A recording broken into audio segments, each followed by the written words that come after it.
Greetings. Join me today as we dive deeper into the inner waters. I am here in my little cottage of dreams. Don't know if you can hear the birds. Most beautiful symphony. So calming. And I'm just waiting for a client, but I have some spare time, so I'm just going to record this now. This is a continuation from the previous video, and since my last video, much has been moving through, particularly through dreams.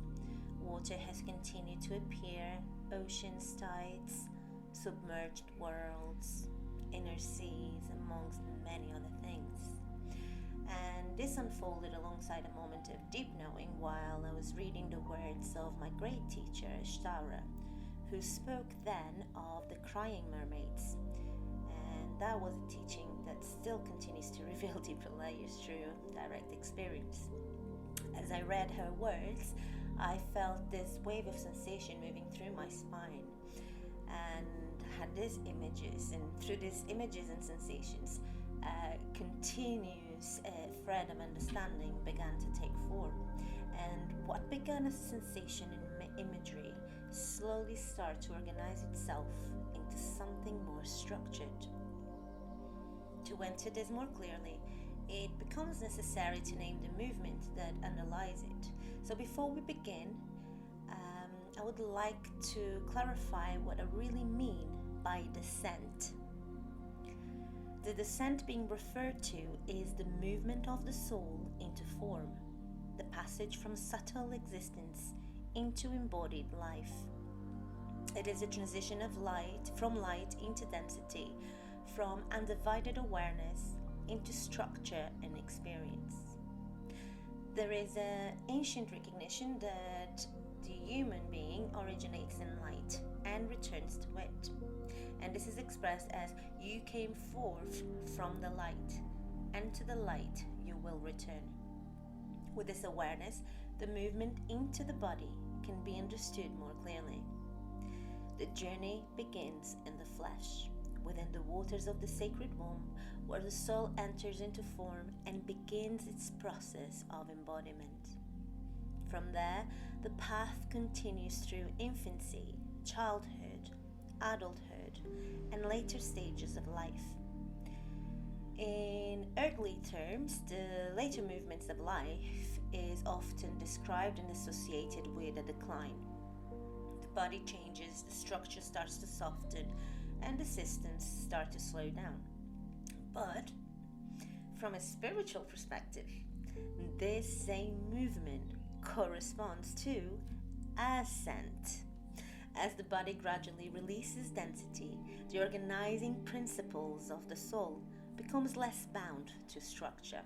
While the physical form moves through its cycle, the soul continues its path, moving toward refinement, clarity, and return. The descent into flesh and the ascent toward light are not separate paths. They are movements within the same continuum. Before thought, before intention, before the body assumes form that is water, the human being begins in fluid conditions. The first environment encountered reflects this fluid state. Development occurs within a field that organizes from within. In the sacred waters of the womb, the nervous system forms through sensation and rhythmic exchange. And it's known that in esoteric embryology, the early human form is also described as fluid and luminous before becoming dense. The formative forces shaping the body are understood as crystalline or silica-like in quality, not as the material substance as we know it, but as a pattern-bearing intelligence. These forces operate before weight and hardness starts to appear. Then, as development continues, the process of ossification begins. Structure gradually densifies as the body adapts to gravity and upright orientation. And this stage can be understood as a phase in the incarnation of the physical body. This can be seen in early development as a baby begins to hold the head upright, then starts to sit with a straight spine, transitioning into crawling, and eventually standing and walking. Each stage reflects increasing structural organization and relationship to gravity. The early fluid organization does not disappear. It remains present beneath structural formation, which is retained within deeper layers of the nervous system and connective fields, where intelligence operates through rhythm and relational signaling. Then from here, it becomes possible to look more closely at how these movements unfold within the body. What has been described as water structure and crystalline order can also be understood as phases of organization through which the human form moves, or also as 3 natural ways the body and awareness organizes throughout life.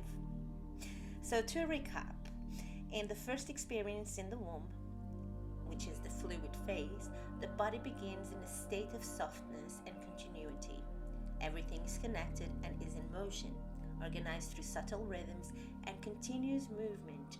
And this is where development happens through immersion, as the body is learning through feeling and awareness is spread throughout the whole body. In this stage, there is little sense of separation, as experience is whole and is undivided. I'd like to add that even as we grow, this fluid intelligence remains within us as, pay attention to this, intuition, emotional flow, creativity, and the body's natural ability to restore balance.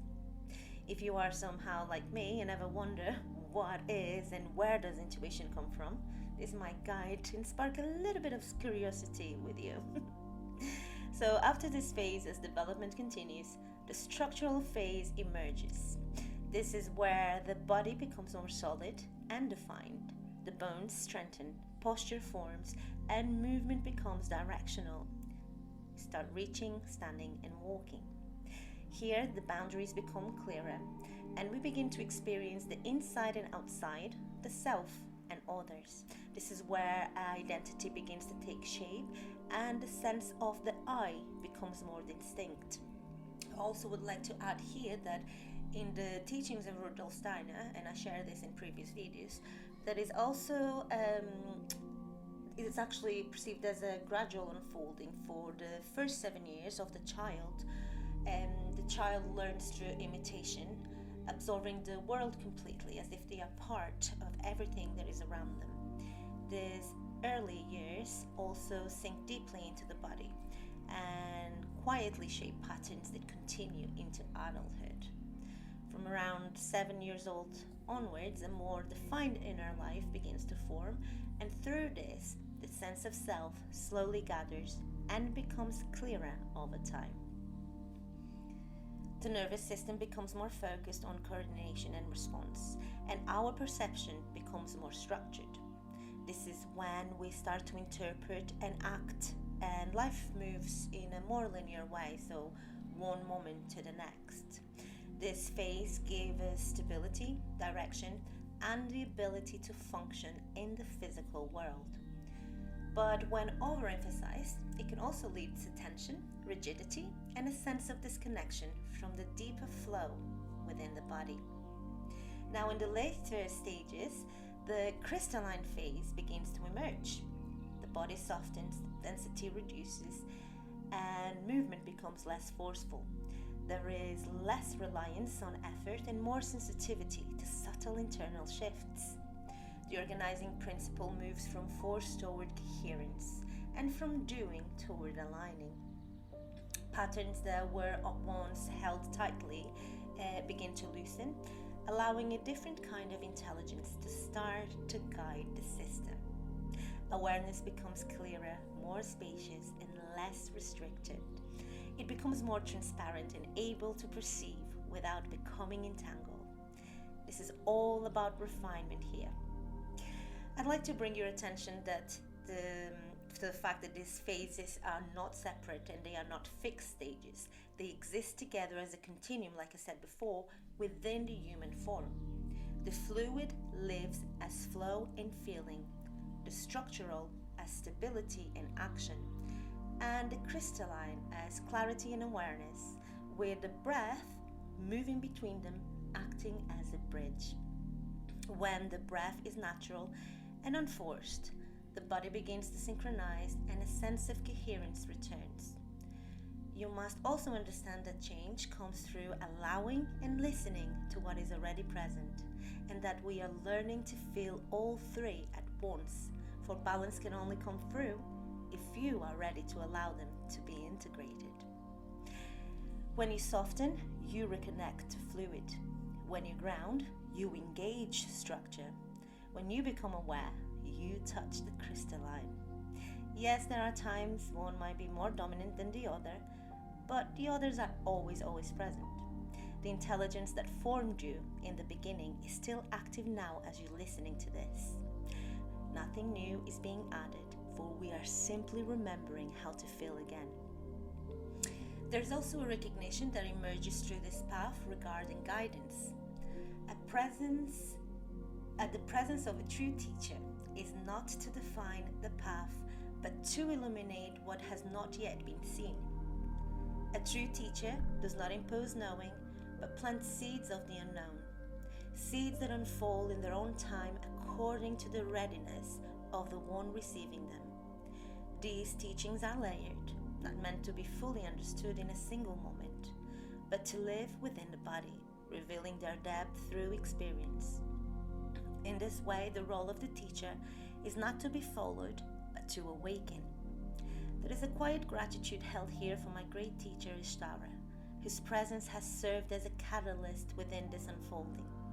Through her guidance, space was held for direct experience, for self-inquiry, and for the process of learning through one's own perception and experience. She has also shown the conditions through which insight could arise. In that space, something within the heart was activated within me, an inner flame that continues to refine itself through awareness, practice, and trust in the unfolding process. So I'd like to leave by saying that to become like water is to remain adaptable, despite any external circumstance. To remember the inner waters is to remember how to meet change without fragmentation, how to move through density without rigidity, and how to remain coherent within movement. More continues to unfold through this work, and further layers will be shared as they become clearer. Until then, I'd like to leave you with this knowing. That which is born of the light returns to the light, and the light is not separate from what you are. And so it is.